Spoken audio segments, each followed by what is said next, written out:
This episode of the Better Two podcast is brought to you by Kitty Mystic and DM Needham, author of My Days with the Dark Muse, as well as Love is Worth Waiting For.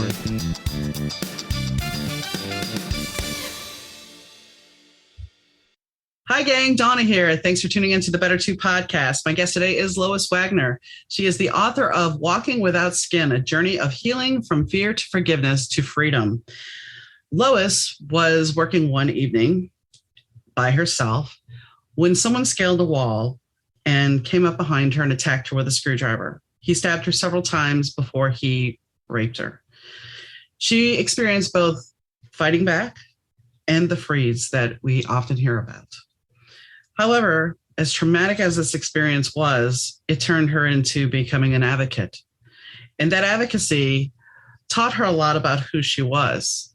It also taught her that she had to eventually not only face her emotions about the attack, but 14 years after the fact, she would face her attacker in a court. And when she faced him, the one thing that she gained was forgiveness. She forgave him, and in doing so, she freed herself. We talk about that moment. We also talk about how she helps young men and women learn about consent and learn about how to navigate a relationship so these things won't happen again. Instead of trying to stop what's going on completely, let's start re-education. That is what she's doing. So I hope you take something from the episode. And if rape is a trigger for you, then maybe you don't want to listen. But I think ultimately there's some good information about healing, moving forward, and learning how to be an advocate. Enjoy. Hi, Lois. How are you doing today? Doing great. Thanks very much, Donna. And you? I'm doing good. So you are currently located where exactly? In Johannesburg, South Africa. Are you originally from South Africa? I am indeed from Johannesburg. Okay. So most of what has happened and what we're going to talk about today took place in Johannesburg, correct? No, it actually took place in Cape Town. Okay. I moved to Cape Town from Johannesburg when I was around 40 years old. And then you decided to move back? No, that's another story altogether. Okay. I left Cape Town to go to the Middle East, and then the Middle East wouldn't renew my work visa when I hit 64 years old, so I was forced to come home. Okay. Wow. So you definitely have an interesting story. So let's go back to you being in Cape Town and what exactly happened in Cape Town to you.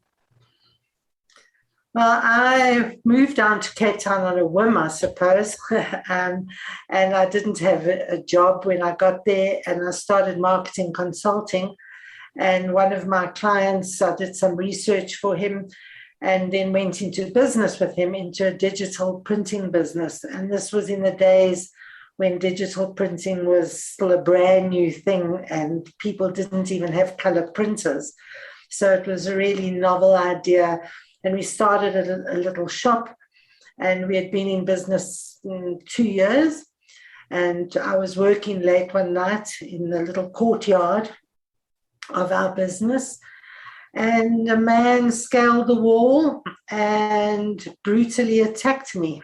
And I fought him with all the power that I had, but unfortunately I lost. He raped me, he tied me up and left me to bleed to death.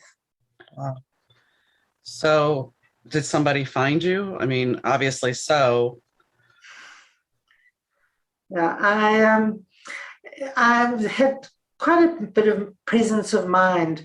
He broke a glass and he came at me with a glass, and I managed to keep a piece of the glass. And so when he left, I managed to cut myself free. Good. Now, did they actually, I take it you went to hospital afterwards and were taken care of by doctors and everything. How, and I know this is hard to talk about, so I apologize if you don't want to talk about it, just, That's fine. It's fine. So what kind of injury did you sustain from this besides the sexual injury? his weapon was a screwdriver, so he stabbed me numerous times, but the biggest damage was my teeth, my mouth, my ears, my throat. I had many, many stab wounds around my head region. How long did it take to recover from this? And have you, I mean, I know there's the physical injury. That's basically what I'm speaking of, because the mental injury is there for quite a while, I'm sure. Yeah, it's quite a fascinating story, because I was so angry, as you can well imagine. But also remember, this happened long before the Me Too movement, and the word rape was never discussed in polite circles. It was just a taboo topic. And of course, that this had happened to me made me, other than the injuries and all the other emotional stuff, angry, just so angry that this would happen. And everybody was so shocked and surprised. So I almost immediately, as soon as I was physically able, I became an activist. And I marched in the streets, and I lobbied, and I petitioned. It was at a time where South Africa was coming out of apartheid, and they were putting a new constitution together. And so I was going to make a change to the constitution, because the man who raped me was out on bail for rape. Wow. And I wanted to change the law. And that's not something that's uncommon, is that a lot of the time the rapist, the serial rapist, is somebody who is out on bail. And it's very common in this country. This justice system just doesn't work well enough. I had a gentleman that had a farm in South Africa, in Zimbabwe, and basically they decided that, we don't want anybody to have private farming anymore. So you have a choice. We either take your farm or we kill you, and so he fled. But he talked about how basically the police there would take cash to get you out of jail off the books. So it has been discussed on here before about the fact that the policing system over there is not necessarily the proper policing system. Yeah. So go ahead. Yeah, it's not so much the policing system in here. I think it's just more the justice system, because I think the police end up arresting the same guys over and over again. So I think they're doing a pretty good job. It's just the fact that justice is not being prevailed. No. So you obviously faced your accuser, from what I had read, and you were willing to. How hard was it to look at this person in the face and face what he did? It was 14 years later. He was given a 25-year prison sentence. So it was 14 years later, and it was just the universe had spoken to me. I was living in the Middle East. I'd been away for a year, and I was coming back for my first holiday.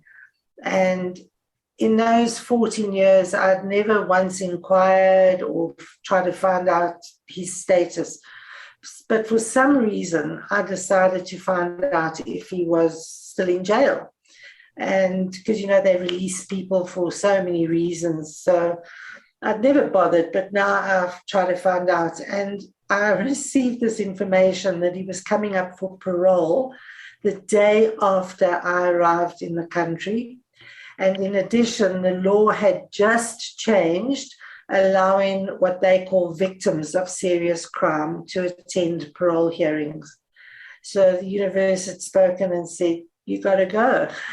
Yeah. And so I wasn't too sure what I was going to be talking to him about, if at all. I certainly didn't want restitution or any of that. And then somebody advised me to forgive. And so I did some research, and I prepared a speech just in case, not really believing that I would. And I went into the prison, and it's amazing. I didn't feel much. It was just, I think I was more curious about the process than anything else at the time. And when they asked me if I had anything to say, I said yes, and I pulled out my speech and I started reading it. and it was a little bit too academic even for me. And he had a grade 6 education, and English was not his first language. So I ended up just saying to him, I compassionately and completely forgive you, and I take the responsibility from my higher self and I give it to your higher self, and I take back my power. And yeah, it was, I've still not been able to put this in words, my feeling at that time. The authorities said to me they would let me know in 7 days if he got parole or not. And I just said, no, I don't need to know. I don't want to know, because by forgiving, I had actually broken that bond that had kept me tied to him for those 14 years. The forgiveness just snapped that bond and it set me completely free. And since that day, I've never been triggered. I've never had any bad feelings. I was totally, totally free of the situation and the person. But let's go back during that 14 years. I mean, from the time of the attack to that moment, how much did this affect your relationships? How much did it affect you personally? I mean, were there a lot of triggers that came up for you? And were you able to have a successful relationship? Now, there were lots of things that happened. The first thing that happened was that I lost the business. My business partner, I didn't want to be there anymore, and my business partner agreed to buy me out, but he didn't. He betrayed me. And so we lost the business. I went deep into debt that took me a long, long time to recover from. And so that was another. I even said to the business partner at the time, I think I've been raped twice. The first one was by a stranger, and the second one was by somebody I respected. So it was really hard, and I had to go then back into the corporate world, get a job, start all over again. And so it was a tough time generally. And then 2 years later, I one day just couldn't get out of bed. My legs and back were just not functioning. X-rays and MRI scans and what have you. I was told that I had to have a back operation, which I had. I had a second back operation. They both failed. I was sent home. I was bedridden for 6 months. And it was so interesting because it was pointed out to me that I had not faced my problems. I hadn't faced the trauma of what happened to me, because I was an activist and I was out there changing the world and lobbying and being so active. And everybody was saying to me, you're so strong, you're so brave, we're so proud of you, you're so wonderful, you're so strong, you're so strong. And so what was happening, I wasn't facing my problems. I was putting them behind me and putting them behind me until eventually my back said, I can't carry this anymore. And my back collapsed. And I lay in bed and it was wonderful. I could just be weak and I didn't have to be strong anymore. And so why get better? And the surgeon had told me that I would never hike or scuba dive again, which were my two passions, because I could never carry anything on my back. So after I came to that realization, I did some inner work, I did meditation, I went for 8 chiropractic treatments, and I did a 5-day hiking trail with a 29-kilogram backpack on my back. Nice. So, I mean, that's something that I've taught to other people about, that sometimes our mental trauma manifests in a physical sense. And most people don't see that, but it's true. I mean, what you're putting in there in your mind can take different ways to manifest. And in your case, yeah. Yeah. So that was one thing. And then you talk about relationships. I had a sort of a long distance boyfriend at the time. I hadn't seen him. He wasn't around when it happened. And when he came back, we got quite passionate. And when it came to the actual act of sex, I couldn't do it. And so I then told him why. He didn't know that this had happened to me. And he left and I never saw him again. So that was tough, but I did find a lover who was very kind and considerate and helped me through it. So. I think, that's being a survivor of rape. There's a lot of different ways people handle it. Some people, they can't do it. They cannot have that act for a long time. And then there's other people that become very promiscuous. I mean, there's we see in the media, the victim plays the part of locking themselves in their bedroom, not being the advocate, but locking themselves away and not wanting to face anything. And that's the general role that we see. We don't see the other traumas that, the other role that I want to have this passionate relationship, but I can't go there because I need somebody that's going to be able to be nurturing and caring to get me past that. Or the woman that just basically says, okay, I'm done. It's fine. I can keep on. It was an act. It was nothing. There are people that, Debbie Harry talks about that. Debbie Harry from Blondie, that she was raped and she was more concerned about the equipment that they stole from the apartment than what the guy did. So it's a topic that it affects a lot of different people in a lot of different ways. I'm glad that you found another partner that was willing to be compassionate in the sense that you needed, because it's a very tough thing.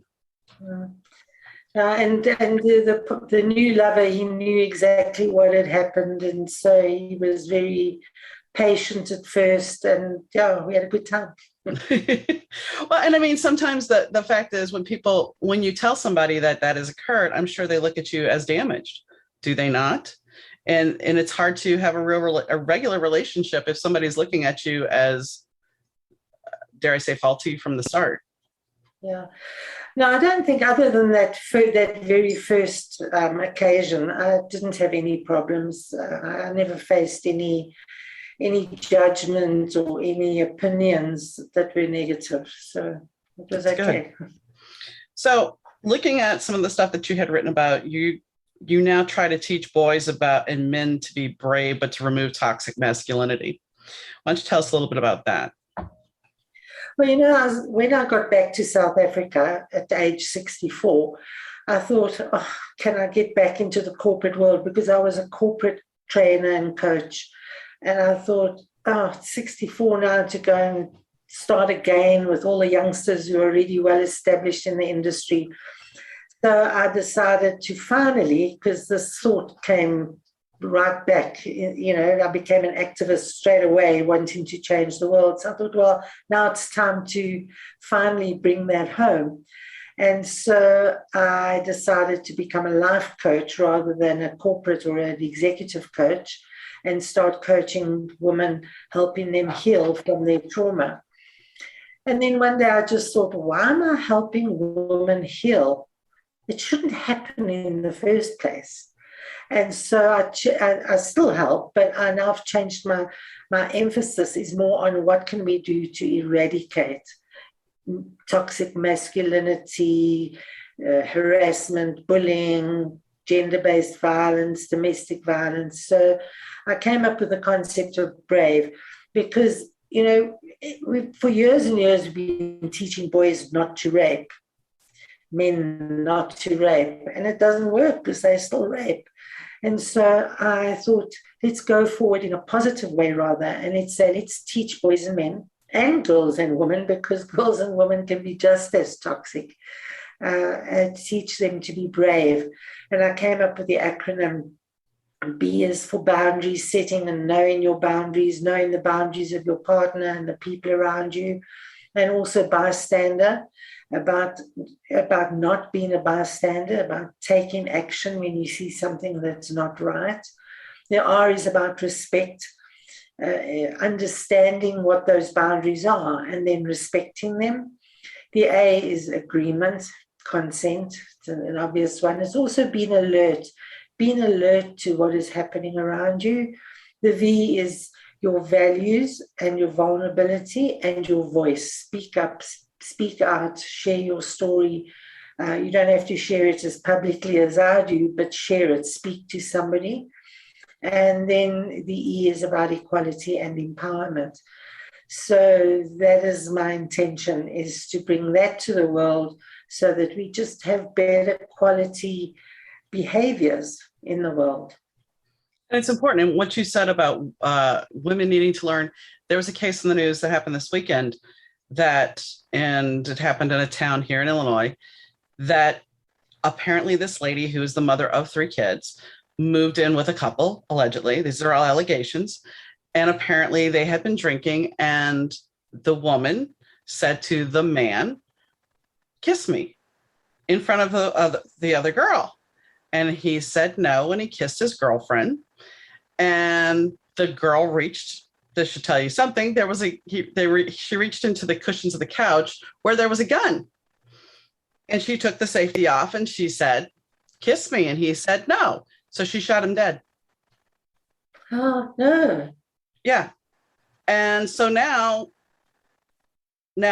because for whatever reason you wanted this kiss, which goes back to boundaries, and he did not want to acquiesce, now your kids have no family. They have no mother. And he's dead. So, and the reason why I bring this up is because women are just as guilty sometimes of not knowing those boundaries. Absolutely.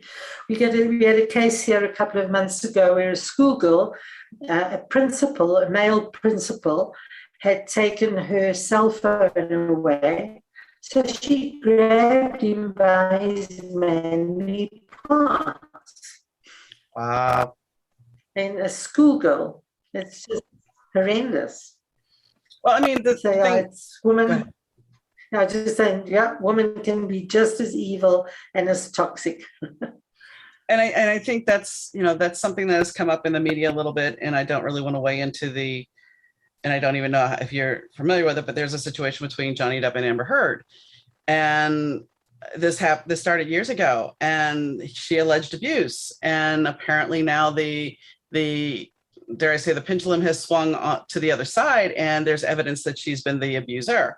I'm not stating that for a fact. These are allegations. So I want to clear that up before anybody says, well, it's allegations. But the whole fact of the matter is, just because you hear something, one version of the story, doesn't mean that's a full version of the story. And you can't always say, because of based on sex, based on a person's, whether they're male or female or whatever their gender is, you can't say that they're innocent because they're that.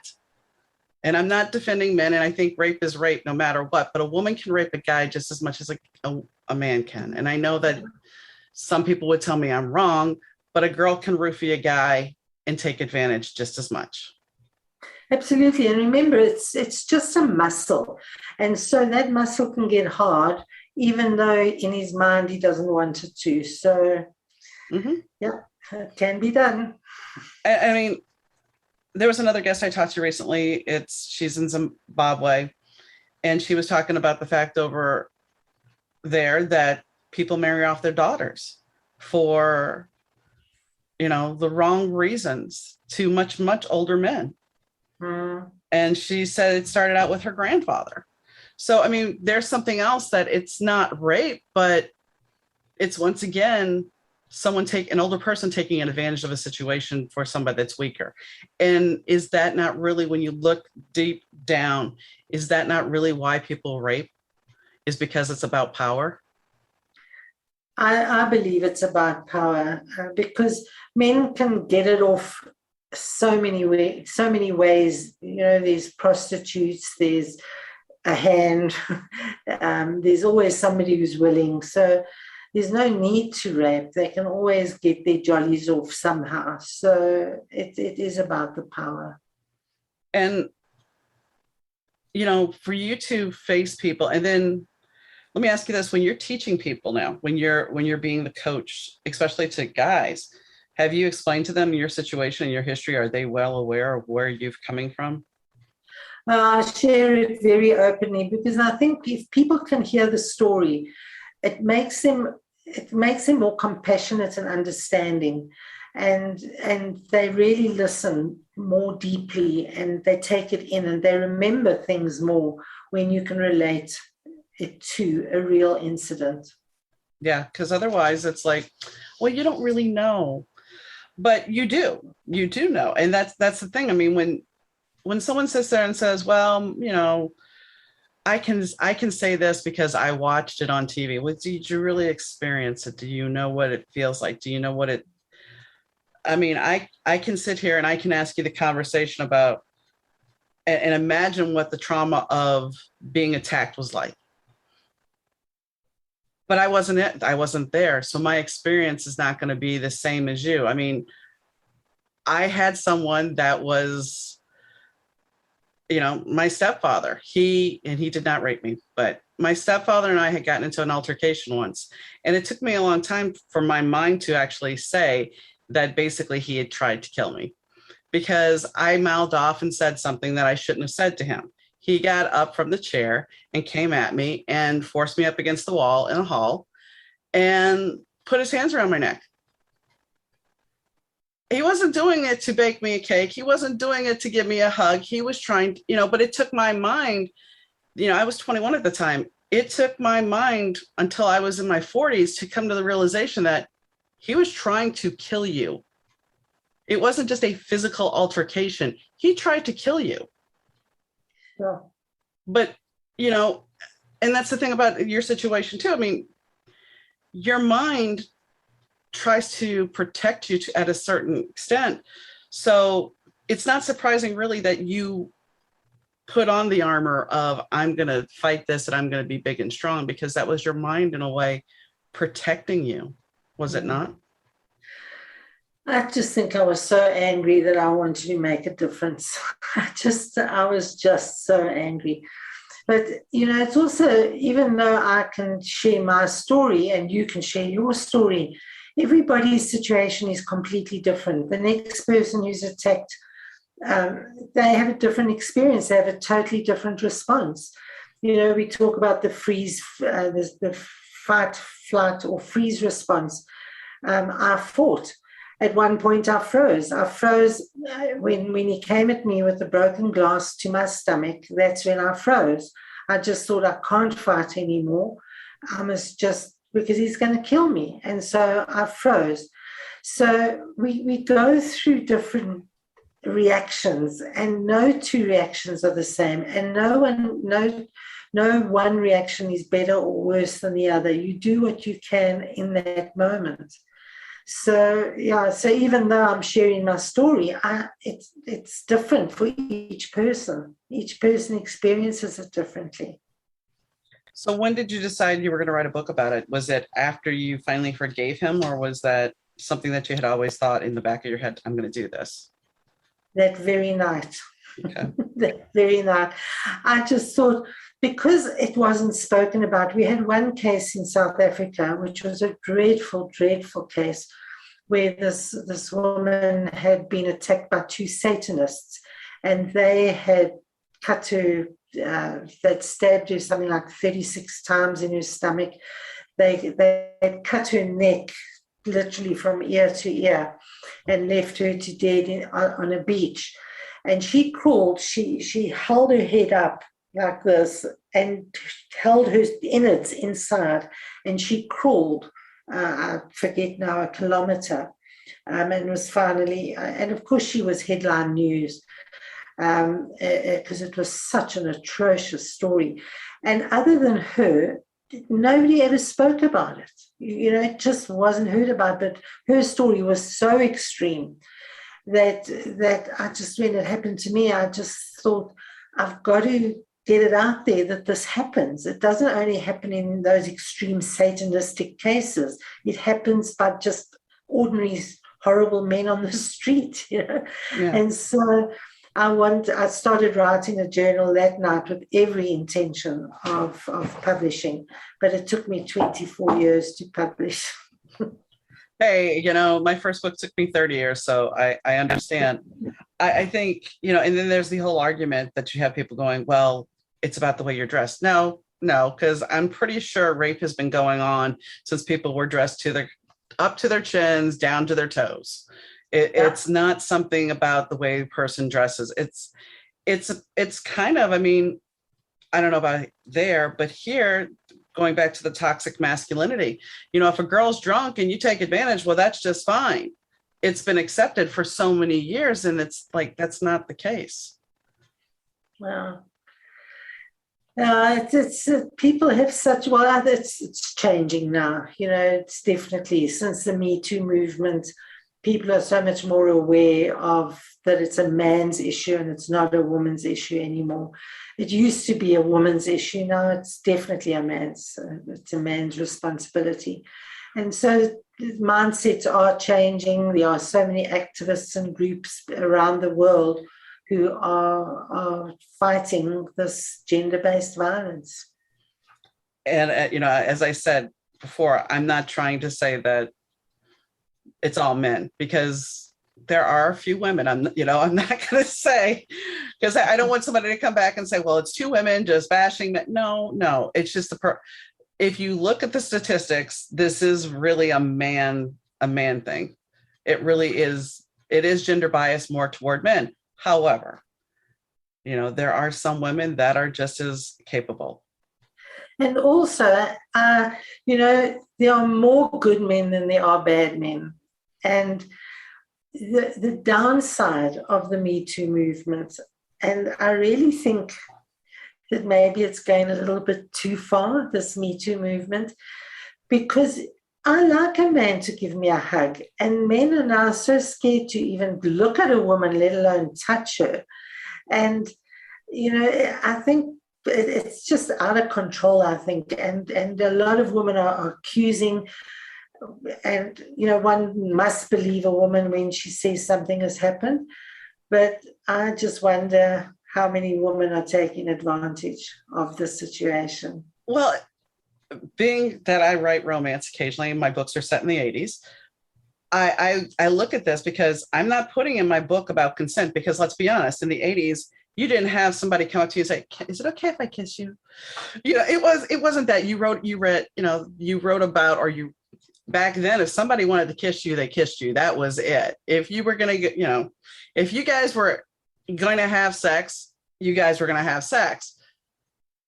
So, how does that look? Do you sit there now and go, well, wait a second, I like you. Can I kiss you? Okay, that's fine. But are you taking yourself completely out of the moment of that unbridled passion if you have to sit there and look at somebody and go, well, I really like you a lot. Can this proceed next? Can we go to the next step? And then do you have to stop? And I know I can get blasted for this, but how does this look? How does this really look? Because are you taking the intimacy out of being intimate? Because now everything has to be a transaction.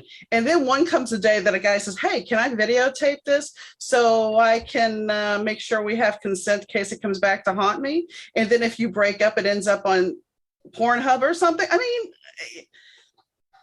I know this sounds like a really crazy thought, but when do guys start saying, okay, well, then let's sign a contract before we get intimate?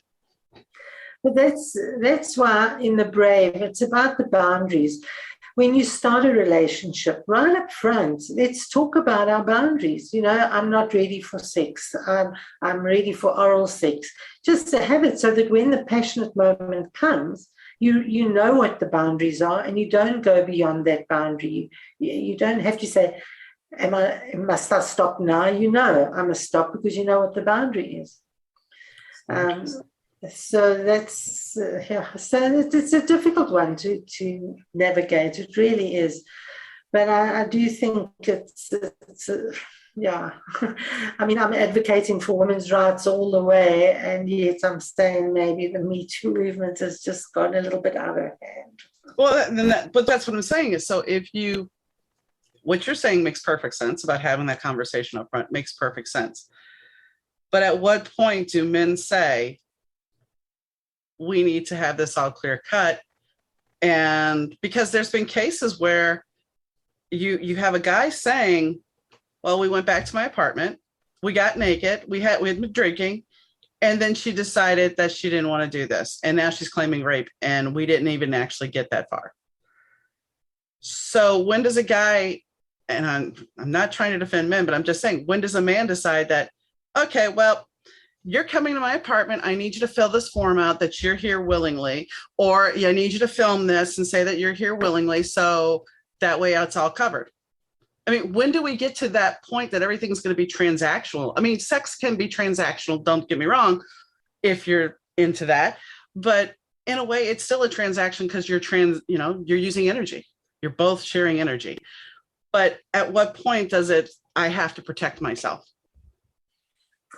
No, date rape, it's a he said, she said, and will you ever really get to the truth behind what happened? Right. It's somebody's word against somebody else's. We just had a case the other day here in South Africa where a man raped a girlfriend. They were dating, and they had agreed to have oral sex, and then she said she wanted to remain a virgin, and he knew that. And then he penetrated her, and she asked him to stop, and he didn't. Anyway, he was convicted. He was found guilty of rape because he said he knew that she didn't want it. Anyway, they've overruled it now. He was first given 7 years prison, and now they've overruled it, and he's been set free. So there's such an outcry on both sides. It's a mess. It's a real mess. How do you navigate that? How do you negotiate that? I don't know. In my mind, it was rape because she had specified and he had agreed, and he admitted to that. But again, they were in the passion of the moment, and he got carried away, and he didn't stop. So it's one of those things, but it's still, I mean, technically that is rape. If she did not want it, then yeah, that is rape. And that's the very gray area that if you are in the middle, if you get to that point where you're in the act and you decide I don't want to do it and he doesn't stop, is that not rape? And it's a court of law. And that's the other big caveat, especially like over here in the court of law, if you're dealing with a male judge, depending on, I mean, we had the Brock Turner case where this girl was so drunk, she was unconscious, and he took her behind a dumpster and raped her. I remember that. And the judge's perspective was, well, we don't want to ruin his life. What about ruining hers?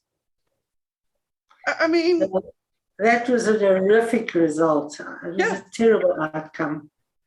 So, I mean, it's such a weird area. And that's why I said, some people are going to sit there and say, well, you're definitely pro man. No, I'm not. It's just the Me Too movement with anything. And this is with anything in life. We usually swing one way with the pendulum, and it's so drastic that we end up swinging back the other way because we're trying to counterbalance, and it ends up just one extreme to the other. And we need to really just find some middle common ground. Yeah. And hopefully you teaching, men and women about boundaries and empathy and those things and consent. Consent doesn't have to be so black and white and contractual. Consent can be an open conversation. That's why I've got the V of the voice in V. It's about talking, sharing. So when you set those boundaries, when you say, this is how I want you to respect me, let's talk about it. Let's talk about it in the early phases of a relationship. There's always the occasion where you go to a pub and you drink too much and you pick up somebody and you go home with them, which is different. But in a relationship, you can talk about it way before it gets to a point where you're going to have a point of difference and an argument or a disagreement on it. I do have this is going to sound like a weird question, but in your counseling sessions, have you ever had anybody ask about filming people? Because, I mean, that's a whole nother consent thing that it may be fine at the time that you have this film the act, but what happens if the relationship ends? Yeah, I haven't had that, no, but I do know just generally, especially with school kids, they take photos wherever they can and they send it around, and it's horrendous how, with social media today, those pictures get out there so quickly. But no, I've not dealt with anyone who's had that problem. I mean, social media has, that's the whole thing. It's like, for me, I'm suddenly, oh, I'm going on 17 years now, that since I've dated anybody, because I was married for 16. And it's like, now it's like, I don't even know what the dating pool looks like, because you've, it's changed so much in that time. Just going back to your film, she wasn't a client of mine, but she was somebody I interviewed for a summit that I ran. There was this young lady who had been gang raped, and they'd filmed her, and her video got onto Pornhub or whatever that porn site is called, and she's been fighting it for years to get it taken off. And that's another whole can of worms. I mean, she never gave consent, and yet she's on a porn site. Just dreadful. And there's no way, there's no way you can take it down. Somebody's making money off of this, possibly, and it's there to haunt you for the rest of your life. Yeah, yeah. So she's been a bit of an activist, try to change the whole porn rules. I'm not quite sure what her progress is now. It was about a year ago that I spoke to her. But I think she was making some inroads. And I mean, once again, it goes back to how do we change these things? I mean, there's certain parameters that our technology develops that affects us more and more each day. Mm. Your the right of privacy. What used to be able to stay in the bedroom unless you had a VHS camera, now they can hide a camera and you wouldn't even know. Yeah. Yeah. What I find interesting as well is I've come across quite a number of men's groups that are talking about let's stop pornography, which is really encouraging to see, that they're saying let's do something about pornography because pornography degrades women. Well, and there was another person I had talked to a while ago who was talking about the statistics of porn, and that 8-year-old boys are looking at porn, and this is setting them up for this. While girls have Disney princesses, boys are looking at porn, and this is setting up that a woman is supposed to look like this, and this is what we're supposed to be doing, and it's really sending the wrong message, because not every woman is going to look this way. And I remember, and this is rather too much detail most likely, but I remember my first husband telling me one point, he's like, well, you don't have a Playboy one. What exactly does that even mean? And like he's some kind of stellar hunk, but why would you say that, number one, to your future wife? And number two, why would you say that, period? It's all airbrushed. It's not real. So why would you say that? And you still married him after you said that? He had 2 wonderful kids that I would love deeply. I will say that is really why I married him, was because I loved those girls. And yeah, I look back and go, yeah, no.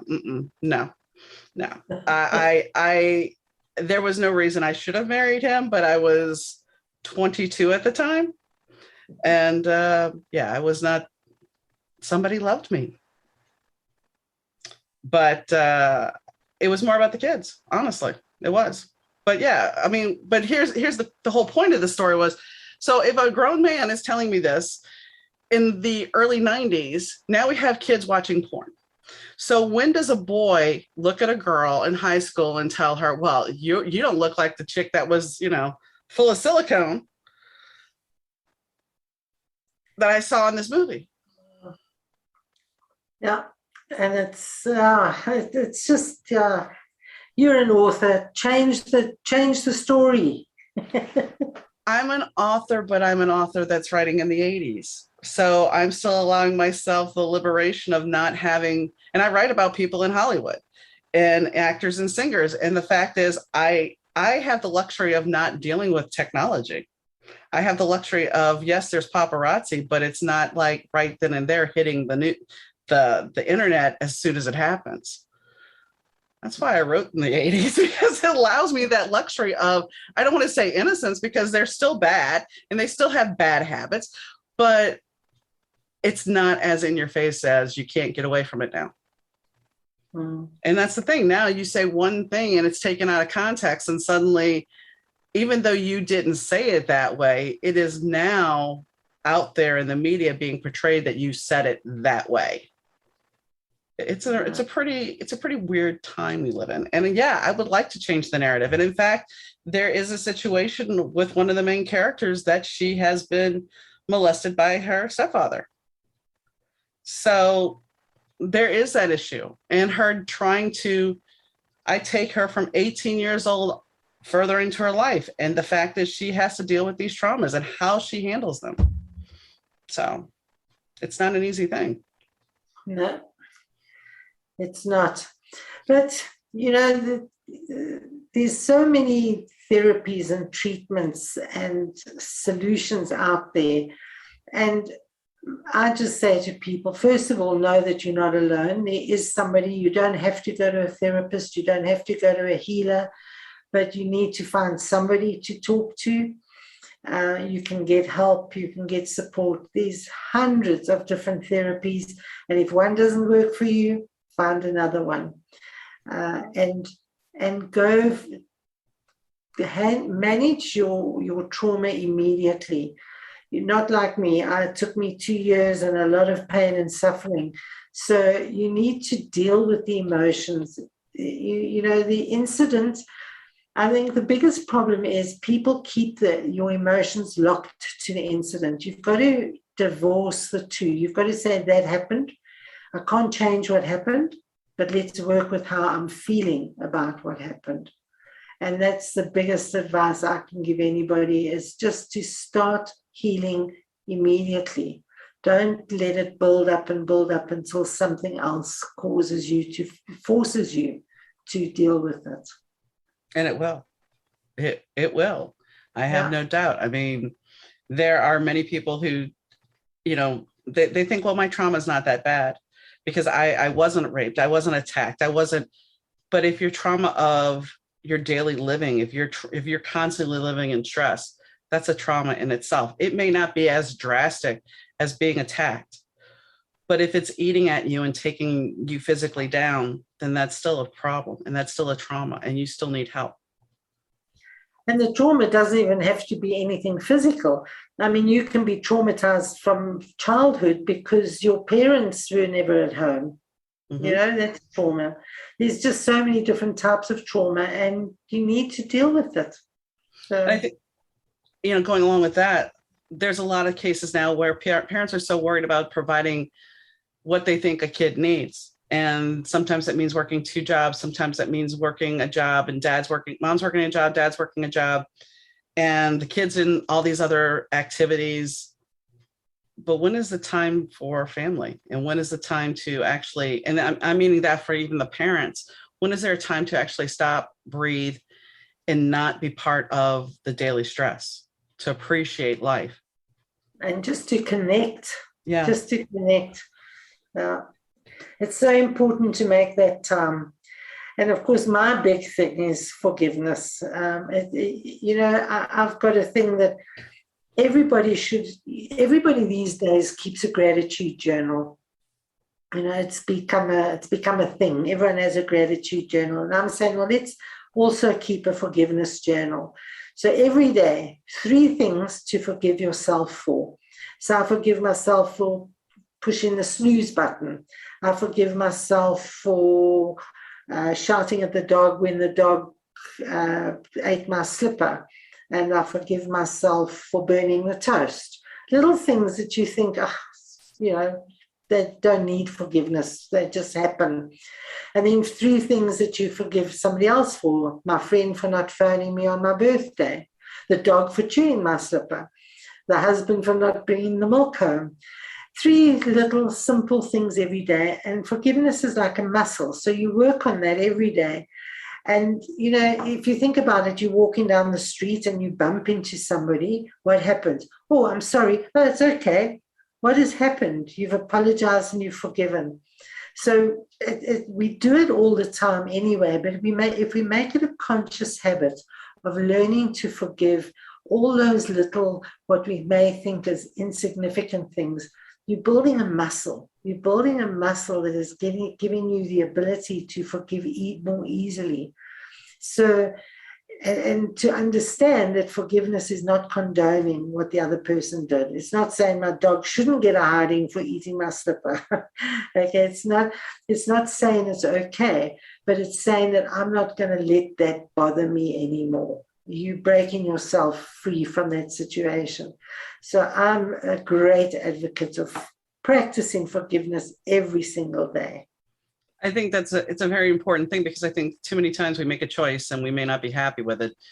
And this goes back to something that I talked to somebody recently about: perfectionism. We bound ourselves up with other people's expectation about how we should be perfect. And then those things get ingrained in us as a child, and then it keeps building and building. And we have these certain expectations, here in America, you always hear, oh, well, you aspire to the American dream. What is the American dream now?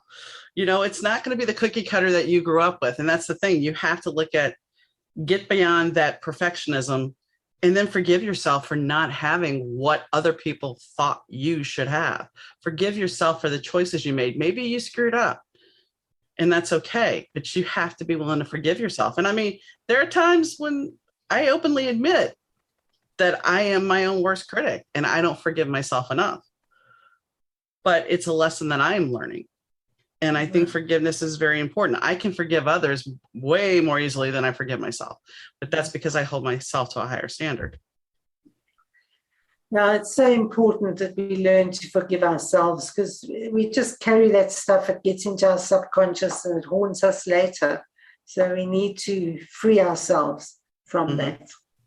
As that song said a long time ago, free your mind and the rest will follow. So it's been a delight talking to you. Is there anything you would like to add? I always say, and I'll just do this, I always say to everybody, you need to learn how to fly free. Nice. And did your book help you fly free? The forgiveness helped me fly free. It was the forgiveness that let me free. It really was. So, well, it's been a pleasure talking to you, and I wish you some great success with your book and your TED Talk, because I know you have a TED Talk as well. Thank you. And I'm writing another book. Oh, are you? What is it going to be about? Well, this is also a memoir, but it is a book of short stories of my life. All my accidents and mishap and mayhem that I've experienced in my life. Well, once you have that ready, you must come back and talk to us about that, because I'm sure you have some interesting stories. I do.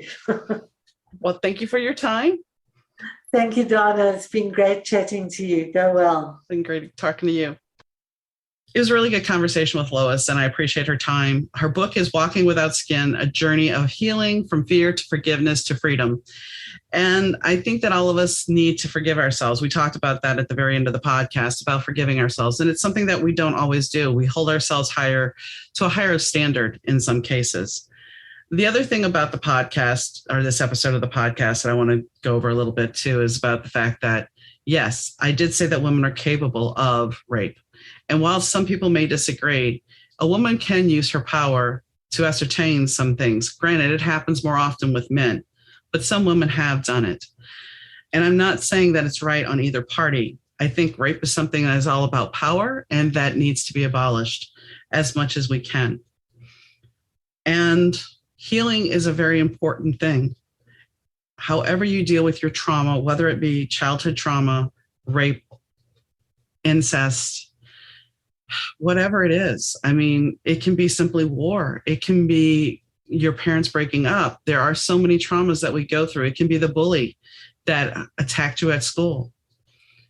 However it is, it's time to find forgiveness and to heal yourself. And I know that's a hard thing sometimes, but it's an important thing. So reach out to get help if you need it. It's important, because ultimately, as Lois showed us at the very end, when you forgive yourself, you find freedom. If you want to follow the podcast, you can follow the podcast on Twitter, Instagram, or Facebook at Better2 Podcast. We also have a website now, better2podcast.com. If you want to follow me, it's dmneedham.com, and all my social links are on the page. So I thank you as always for tuning in, and I greatly appreciate it. So I hope you have a wonderful evening, a wonderful day whenever you're listening, and catch you next time, guys. Bye.